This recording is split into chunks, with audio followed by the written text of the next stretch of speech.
খুবই ডিসঅ্যাপয়েন্টেড। আরো একবার আমরা হেরে গেলাম এই পাকিস্তানের সাথে। এই গাছ কালকে ছিল আন্ডার-19 এশিয়া কাপ ফাইনাল, যেটা ইন্ডিয়া ভার্সেস পাকিস্তানের মধ্যে ম্যাচ ছিল, যেটার মধ্যে পাকিস্তান জিতে যায় 191 রানসে। রিসেন্ট কদিন আগে হয়ে যাওয়া এই রাইজিং সুপারস্টার এশিয়া কাপেও আমরা পাকিস্তানের সাথে হেরে যাই। এখন আবার এই ফাইনাল ম্যাচেও আমরাই হেরে যাই। আমাদের আন্ডার-19 দলের অবস্থা খুবই খারাপ হয়ে গেছে।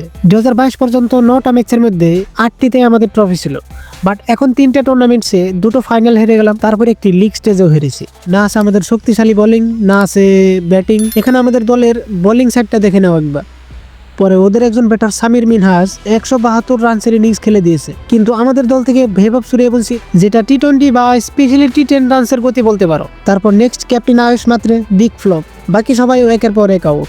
বন্ধুরা, ম্যাচের মধ্যে একটা কাহিনী হয়, মানে ভৈভব সূর্যবংশী যখন 10 বলে 26 রান করে আউট হয়ে যায়, পাকিস্তানের এক বোলার আলী রাজা এই ভৈভবের উইকেটটা নিয়ে নেয় এবং উইকেটটা নেওয়ার পরেই খারাপভাবে স্লেজিং করে ভৈভবকে। তখন ভৈভব সূর্যবংশী নিজের পায়ের দিকে ইশারা করে ম্যাচ থেকে চলে যান। ভৈভব সূর্যবংশীর এটা লগালগ ব্রিলিয়ান্ট রেভেন্স ভাই স্যার। কিন্তু এদিকে ম্যাচ নিয়ে চলছে কন্ট্রোভার্সি। এখানে একজনে বলে যে এই বড় হারের জন্য কাকে দায়ী করা উচিত, খেলোয়াড়দের নাকি কোচ সুনীল যোশীকে, নাকি নির্বাচকদের যারা এই দল নির্বাচন করেছেন। ওই সন্ত্রাসী দেশের বিরুদ্ধে এমন অপমানজনক হার আমি মেনে নিতে পারছি না। পরে নেক্সট আরেকজন বলেন, আন্ডার-19 এসিসি এশিয়া কাপের এই ফাইনাল ম্যাচটা দেখে আমার মনে হচ্ছে ফিউচার ভারতীয় প্রজন্মটা শুধু টি-20 ক্রিকেটের জন্যই তৈরি। ওডিআই ক্রিকেটের গেম অ্যাওয়ারনেস একদমই নেই, শুধু অন্ধভাবে মারার চেষ্টা।